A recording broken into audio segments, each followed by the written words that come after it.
Welcome everybody to this launch of the interactive medieval London homicide map. It's fantastic to see quite a large group of people here. I will just give a brief overview of what the map does, and then there is some time to ask questions about the map and what it does if you're interested. And then there will be drinks outside if you want to discuss things further. I want to start saying that we've been working on this map for the last 3 years as a kind of like side project to a number of other things that I've been working on. And so it's been a little bit of a hobby to work on this project, and it's fantastic to see that it's coming to light today. There's been quite a lot of media interest in this project today, and so I want to start with a headline.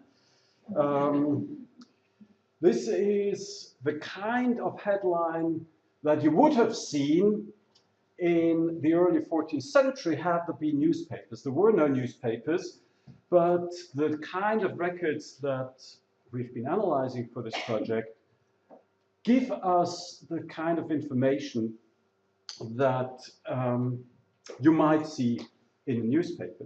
So here is a case that happened on the 24th of February, 1337, and I will read you the text.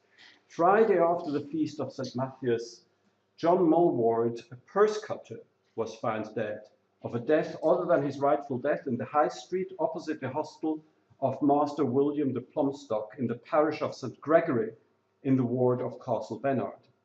The jurors say that after the hour of curfew, John Mulward and Geoffrey de Herdwich, purse cutters, had arrived quarrelling at St. Paul's churchyard near the gate of St. Augustine.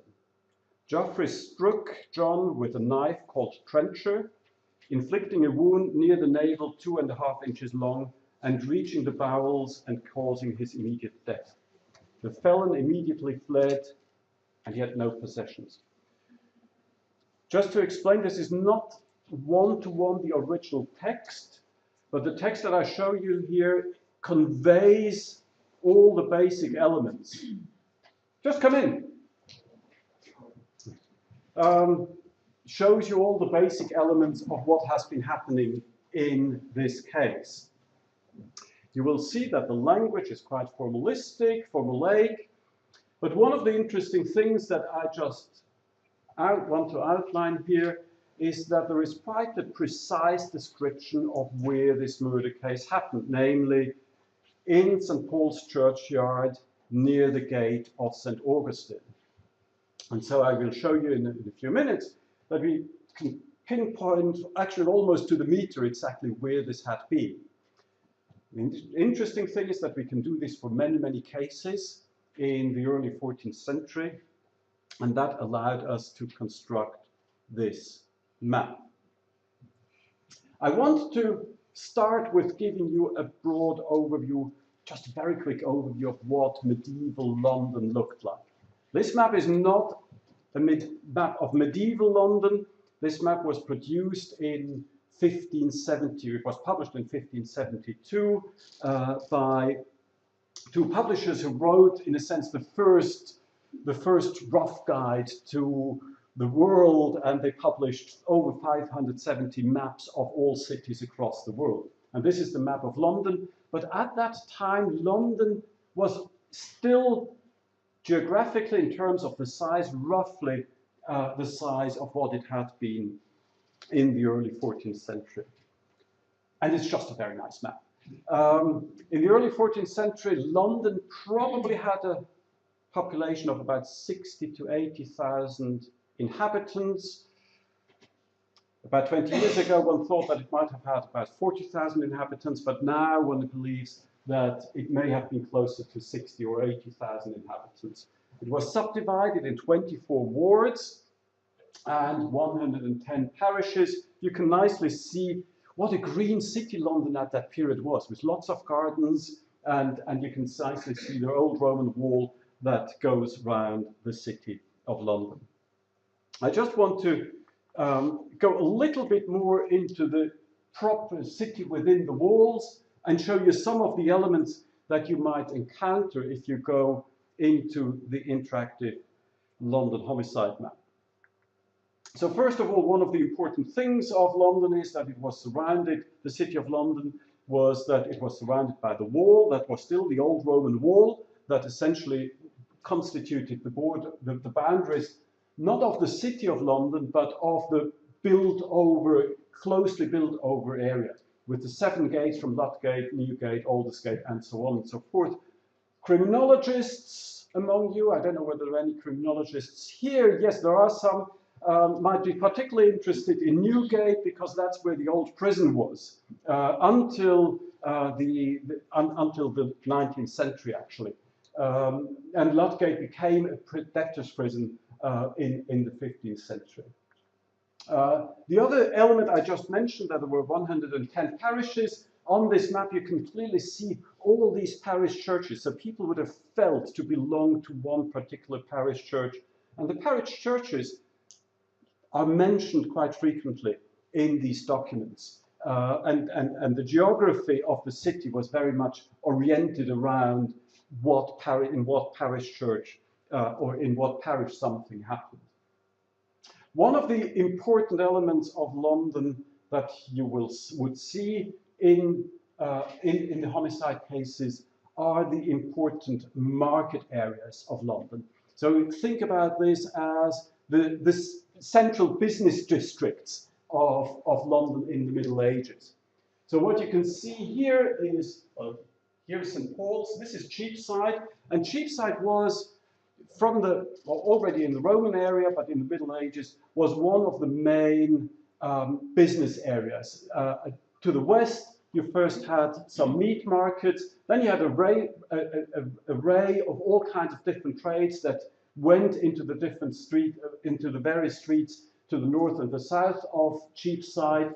Then over here, I just want to mention this briefly. This market was the market for stocks of animals. Why is this important? Because this was the stocks market, which then became the stock market, and that is the place that gave the name to the stock market. So whenever you think about stock market, this is where it comes from, and it relates back to the medieval markets in London. Over here you have Leadenhall Market, which is still kind of like a covered market area, and these are 2 main fish markets, Billingsgate and the Old Fish Market just south of St. Paul's.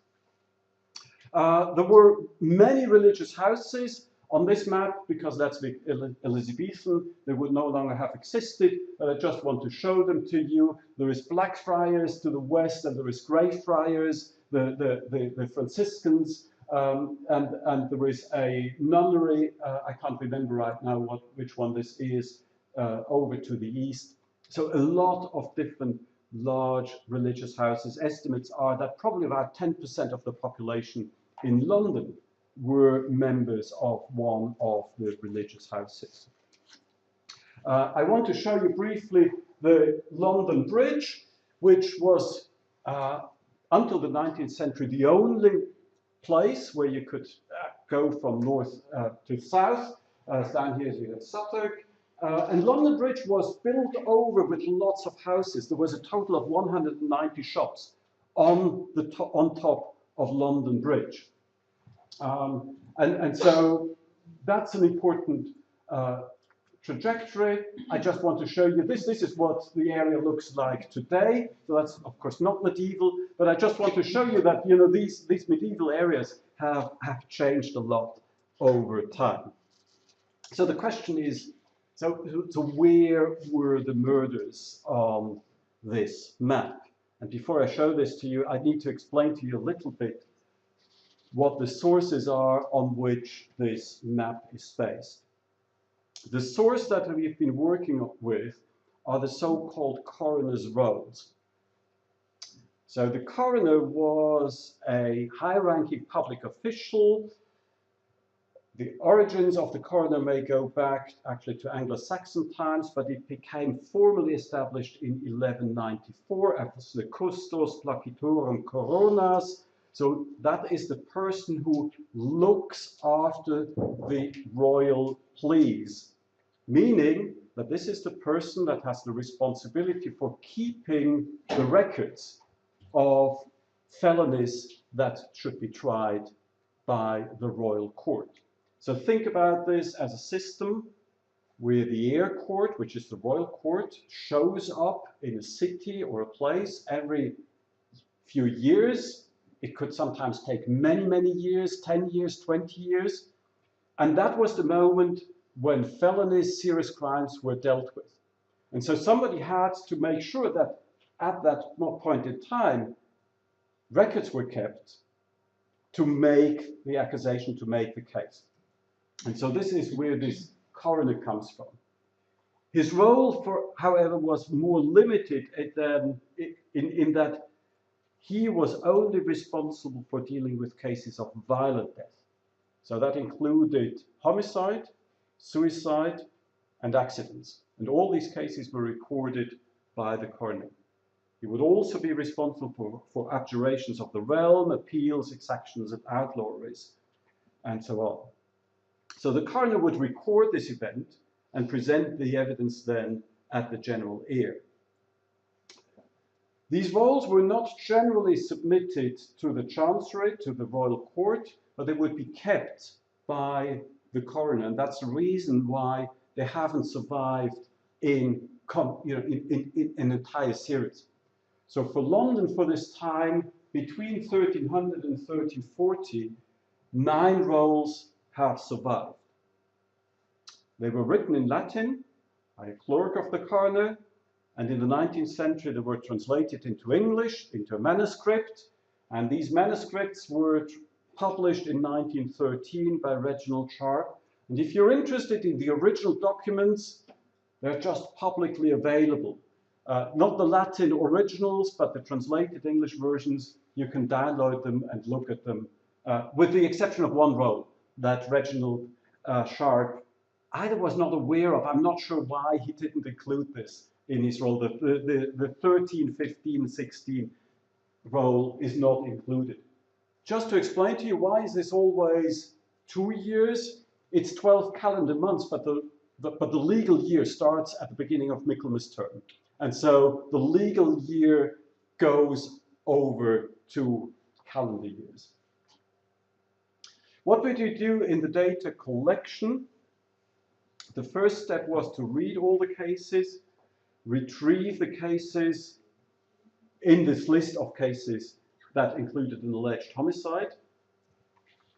Then we coded the information according to a detailed coding scheme. This coding scheme was based on a coding scheme developed in the 1960s by Wolfgang for homicides in the United States, and it's been used quite widely, and we thought that's a good basis to do this coding. Weekday name, perpetrator-victim relationship, location, and so on and so forth. Then we adapted the original text, so we left out repetitive elements. We tried to make the text more accessible to a general public. We didn't quite go down the route of trying to make them Daily Mail style texts, but we tried to make them more accessible so that one can follow the main storyline. And I hope very much, so far no proper historian has yet made a case that this is completely bonkers and that you shouldn't do it. So I hope that they will accept that this is a good way of making historical material more accessible to a wider public, rather than just sticking to the original material. Then we located the homicide event on a map using various elements of information. And finally, we built this web page by projecting the cases on 2 different maps. I just want to give you 2 examples of the geocoding. You already saw the underlying principle in the first case.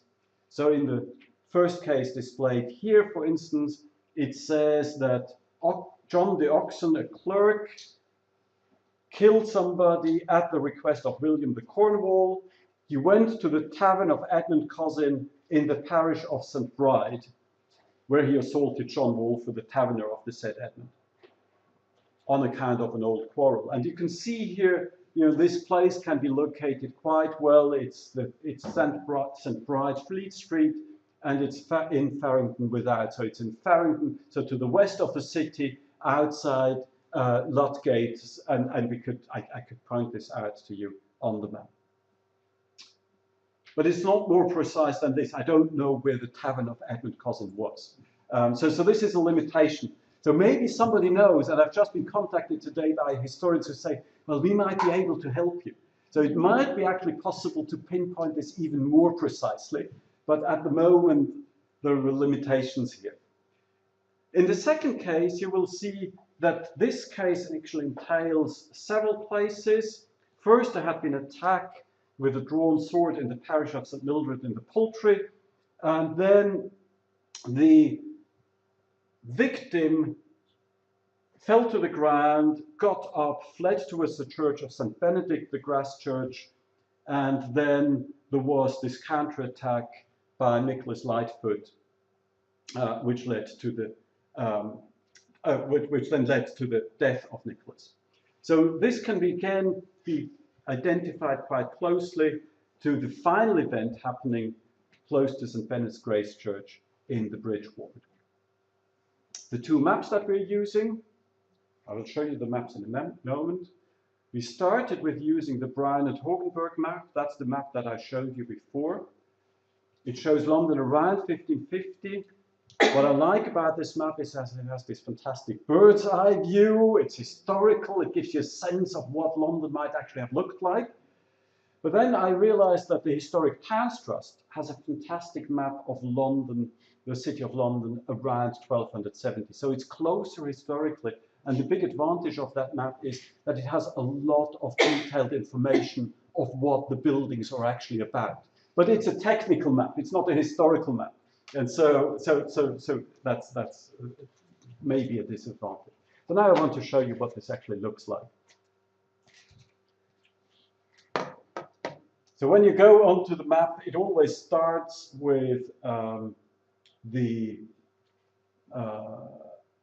Brand and Heugenberg map, and so that's the starting point of the map. You have 142 dots, each of which represents the location of one homicide. You have at the top a number of selection features where you can look at specific subgroups of events. And here you have two options to look at the different maps. So you can switch from this map to the Historic Towns Trust map. I need to scale this down a little. So this shows you exactly the same information, just displayed on a more technical map. Both maps can be zoomed in and out. We'll fix that. This is a little problem. But just to show you here as a starting point what can do on this map, you see all the names of the various parish churches. You have here, for instance, the Hospital of St. Thomas. Here you have the Tanner's Cell. So a cell was a covered sales place. So to say, the supermarket of the Middle Ages. That's a new development that you have covered marketplaces. And you have information, for instance, of certain inns and other important features. Here's, for instance, the Austin Friary that in 1270 is just under construction. I want to show you the selection features. We could do more here, but we have a selection by gender, by crime scene, public or private, by year, by weapon used, and by the individual wards. And one can do with this some, sorry, I didn't want to do that. I wanted to go back to the Brown and Hogenberg map.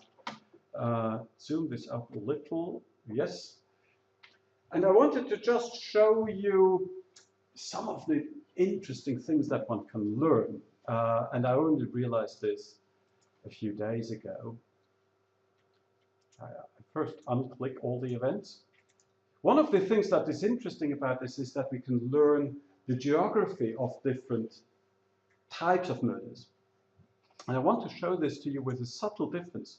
This is the location of murder cases committed with a long knife. So that's really kind of like 30-centimeter knives like they're used today, for instance, also in London when there is knife crime happening.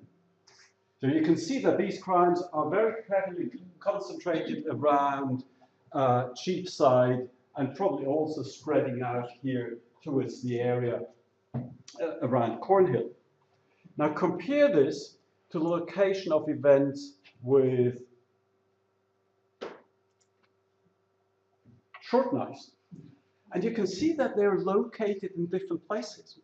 They're much more concentrated down here around the Thames, where the ships arrive, probably also a little bit around St. Paul's. Here is the event that I was talking about at the beginning of my talk, the knife trial between the two purse cutters. So you see a different distribution. I don't really have an explanation why there is this different distribution. So the map raises questions that one can then analyze in more detail. I would like to spend just a few minutes on, oops, there's one missing, a few minutes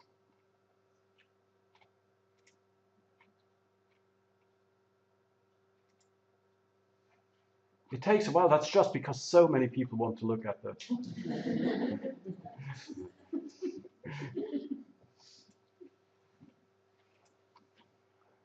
So I'll zoom into 1 year. One of the things that I want to add at some stage. Oh. Okay.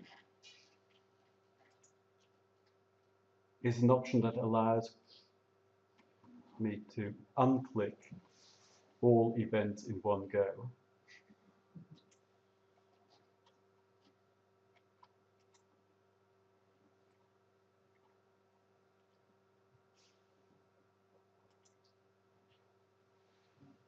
Okay, so I'm left here with just the events of 1 year in 1321. And I thought that I just want to show you 2 or 3 of the stories so that you get a sense of what these stories are all about. And I want to start here with this event where a young man kills a bystander at a urinal in Cheapside. So that's quite close to, and so you can click on this and you get the story. You can't read it, but I can read it out to you. So what happened here was that on Sunday after the Feast of Circumcision, which is the 1st of January 1322, just to explain, this is the only moment when I interrupt this. There is always a date given, and you could see in the documents that the dates are always given in relation to a religious feast.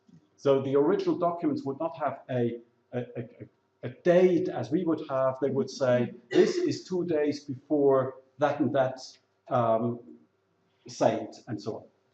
So on Sunday after the first Feast of Circumcision, Philip of Ashendon was found dead of an unnatural death in the hospital of St. Mary Without in the Bishopsgate ward. The investigative jury said that on the 8th of December in the evening, a certain William, son of Henry at Rowe, goldsmith, stood at the top of St. Vedest Lane near Cheap and made water into a urinal. He cast the urine into the shoes of an unknown young man. And as the latter complained, William struck him with his fist, so that the pollax fell out of the young man's hand to the pavement. When William saw this, he scolded William. When Philip saw this, he scolded William, who got angry, picked up the pollax and struck Philip over the forehead, inflicting a wound that penetrated to the brain. Philip fell to the ground and was later carried to the hospital, where he had his ecclesiastical rites and lingered until Saturday, 1st of January, when he died in the morning hours. Asked who was present during the crime, the jurors said that in addition to William, Philip, and the unknown youth, there was also John of Walden, a saddler, and Thomas de la Velde, servant of Richard of Hackney, Sheriff of London, who took William to Newgate prison. William, son of Henriette Rowe, had no possessions. So there are I just want to point out that this story, there is a number of things about this story. One thing about this story is that it's just, in my view at least, amazing how you are being zoomed into a conflict situation some 700 years ago. And there was this one evening happening sometime in December where this conflict arises and it leads to the death of a young man. I also want to point out that there is a number of subtleties in the story that are not immediately visible. And one of the things that I want to encourage anybody who wants to look at it is to, if you're interested, to spend some time trying to better understand what this story is actually telling you. And I just want to give you just a few ideas what I have in mind. You will have seen that the text, for instance, doesn't really talk about age, but at the same time, it gives away something about the age of the initial two people who were involved in it, because the first person, William, is described as the son of Henriette Rowe, goldsmith. And whenever in the Middle Ages somebody is called the son of somebody else, it alludes to somebody who's not yet an adult person. So this was a conflict between two adolescents. Then there was this interesting problem of the urine.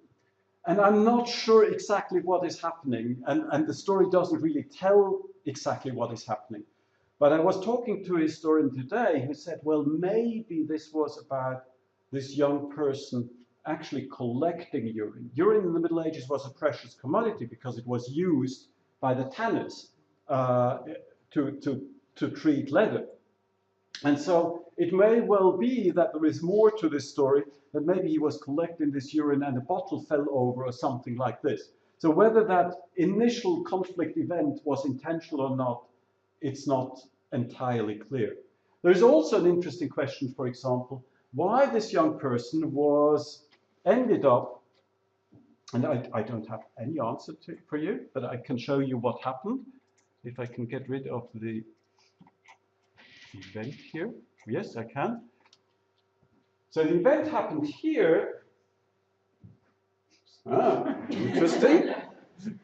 The event happened here, but the okay, the trick works. Partial, yes, okay. The event happened here, but the hospital is outside Bishopsgate. And there was an interesting question, why was this person, when he was injured, transported from essentially Cheapside out to Bishopsgate? What was it about this hospital that led to him being transported across over quite a long distance? Another thing, and I will show you some statistics about this in a few minutes, is that you should note how long it took until this person actually died. And so this is an important thing that I want to mention. I just want to mention briefly describe a second event. There would be more, but it's probably that's better if you read them yourself. But I thought this is a particularly touching event because it shows something also about the level of ruthlessness, I should say, in medieval London. So this is an event that happens on 10th Street. This is where there's all the traffic going through these days. And that was an event that happened on Tuesday after the Feast of St. Luke, which is in October. John the Harve, a porter, was found dead of an unnatural death in a private room in the parish of St. Martin in the ward of Wintry. Ward of Wintry was down here, and it was called Wintry because that's where the wine came into London. And so the porter may well have been carrying wine barrels. We don't know. The coroner and sheriff went there and diligently inquired how it happened. The investigative jury said that on the preceding Monday afternoon, a certain Thomas Atchurch, Esquire of the Earl of Arundel, and an unknown man were riding together through Thames Street towards the Tower.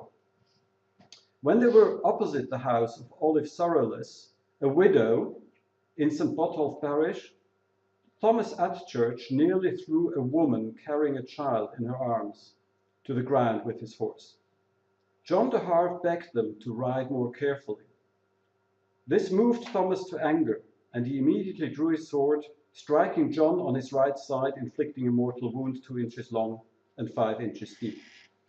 The wounded John continued to Setzsola, where he received his ecclesiastical rights and lived until Tuesday morning, and so on. So this is a fascinating example of just how you see that violence in this medieval city very often is actually top-down violence. It's violence committed by the powerful against those who are less powerful. And that comes through in this little story quite nicely. So that's what this map does. And I will just lead you through some more characteristics. One of the things that I'm particularly interested in is overcoming the sometimes a little bit entrenched conflict between, or tension between, more quantitative approaches in the social sciences and more qualitative approaches in the social sciences. And what this map is trying to do is to show you the richness of the events that actually happened and the richness of the stories behind them. But at the same time, it's interesting to use just the fact that it's many events to describe the basic structure of these events. And so when you go on the website, below the map you will find additional information that gives you some statistical pattern of what is happening. What I've been trying here is to show you some similarities and differences between the 1320s and the 1920s. The sex of the perpetrator, this is interesting. That's just no change. In the 14th century, 93% of the perpetrators were male, and it's essentially still the same, 91%. There is change, however, in the sex of the victims. In the Middle Ages, almost all the victims were male as well, while in contemporary society, the proportion of female victims is quite a bit higher. That's a general pattern. That's not just a medieval London to modern society pattern. Wherever in contemporary society, you have high violence societies in Latin America or in Asia or in Europe, most of the victims are male victims. The variation in levels of overall violence is variation in the proportion of male victims. And that's also true for the third pattern that I'm showing you here. Most of the homicide in medieval London happened in the street, in public space, while in contemporary society, the proportion of homicides that happen in open space is much smaller. We can look at when homicides happen, and that's again something where there is little change over time. This is the distribution of the homicide cases by weekday. It's not the Saturday, because the Saturday was just a regular work day. It's the Sunday. It's the Sunday when most of the events happen, almost a third of the cases. And then it looks like it spills over into Monday.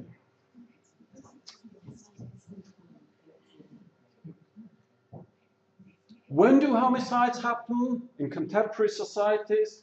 They happen on weekends, at night. Very little change. It's a little bit earlier. Bear in mind, this is not a society that has any artificial lighting, but it's very, very similar. In fact, it's quite astonishing. Almost all the homicides occur between early evening, the text would say at dusk, after sunset, before sunset, then before or after curfew. So all medieval cities had a curfew hour, which was in the summer it was 9 o'clock, in the winter it was 8 o'clock. Curfew meant that you would not be allowed to go outside. This wasn't imposed very strictly, but the important thing about curfew was that you were meant to cover your fire. You were no longer allowed to have an open fire. So it was basically linked to safety in terms of outbreaks of fire. And then you have events continuing into late night. What weapons were used? The medieval records, you will see this if you read the records, are quite detailed about the weapons. There are about 20 different technical terms for different weapons. The important message here is, and that's an important difference, by the way, to, for instance, the 18th or 19th century, most homicides are committed with weapons that are designed to kill. Right? They're committed not with something that people just happen to have.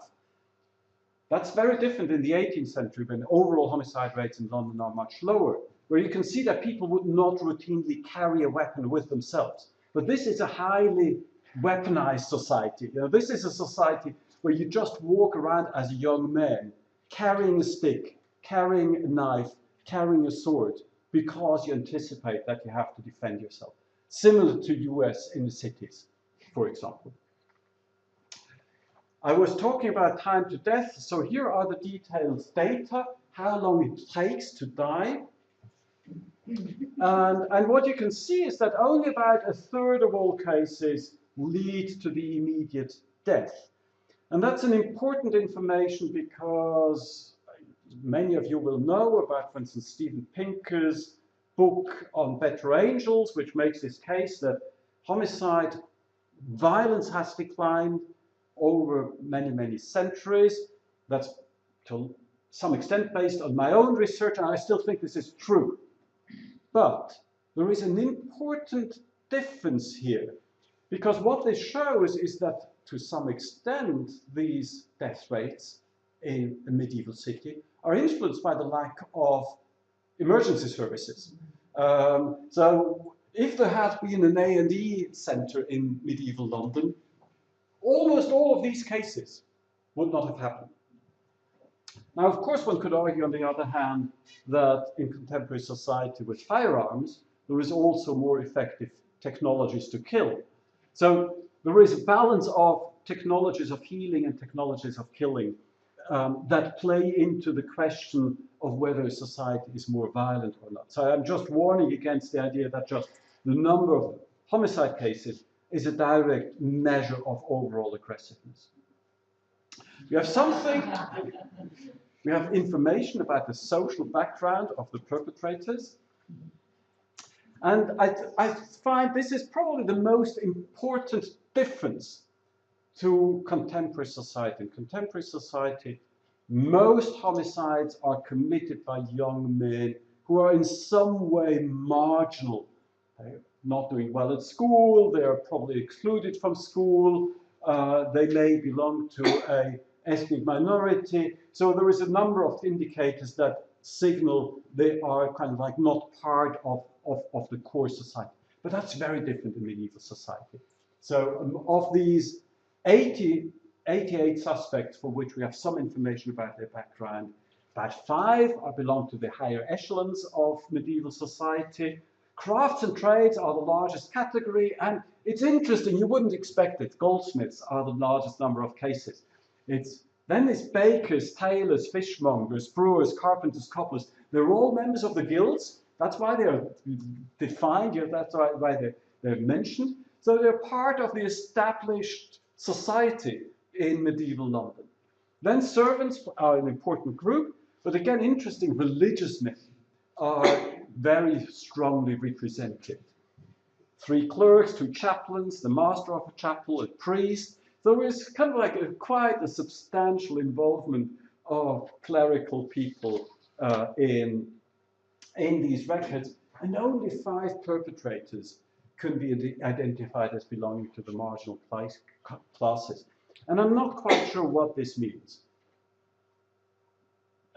For about 40 cases, we don't have any information about the occupational background. So there may be members of the marginal classes hidden in these cases where we don't have information. But it could also be that the coroner's records are just not complete, and that cases that involve people, both victim and perpetrator, that were deemed to be entirely marginal and unimportant, did not end up in these records because they were not. You have to bear in mind that coroners were also, being a coroner was also a profit-making exercise, and so both for the king and for the coroner himself, and so it may well be that some cases did not make it in the records. I don't know, or it may be that this reflects a genuine pattern. But of course, that's the third possibility. One of the things that I did together with my daughter, who knows about these things, is to create a density map. So that's an attempt to synthesize the information, to give a kind of like a condensed idea of what the hotspots, criminologists call this the hotspots of crime, and they're used. So if the medieval sheriff would have had this information, he would have thought this would be very helpful to fight crime in medieval London. But so unfortunately, the information only comes to light a few hundred years later. But what you can see here is that there were basically two main areas of high levels of violence. One around Cheapside, so you can only see the contours of London very vaguely, and there was a second area, a second hotspot in the area around Leadenhall. So this is Bishopsgate Street, and this down here, I think, is Cornhill Street. And then you have a few centres here along the Thames. So here are just some conclusions. And there's more. Oh, you can see this is not conclusions, this is questions. But I just want to comment on a few things. In my view, what I like about this map myself is that it has helped me to better understand that thinking about whether a society is violent or not is not just about numbers. It's trying to understand what is actually happening behind the events. And so I think the map helps to try to think through the kinds of situations where people felt that it was necessary to defend themselves, to attack somebody. It has, for example, lots of information about a topic that I am quite fascinated by, namely insults. So there's quite a few cases where you can see that the event was triggered by an insult. What was the most serious insult against a young or male person in the Middle Ages? There's something that wouldn't make anybody happy. It's a thief. Calling somebody a thief was a major, major serious insult. And it's an interesting thing because it shows you how important protection, respect of other people's property was. And much more important than it is in contemporary society. What the map does is show you something about homicide hotspots, and we need to learn more about what they mean and how they differ between different types of homicides. It tells us something about the kinds of events that triggered violence, and when you look through the events, you can see that there are different typology, and it shows us something about who the perpetrators were. Just some suggestions for further usage of this. One of the things that you can do, and I've done this once already, and I'm going to do this again, is to go to London, to the city. You can take your mobile phone with you, and you can just go to the right places and get an idea of what is happening. The next stage to this would be to develop an app where you actually get prompted about the events, but that's something to be done in the future. I think one other thing that I wanted to say is that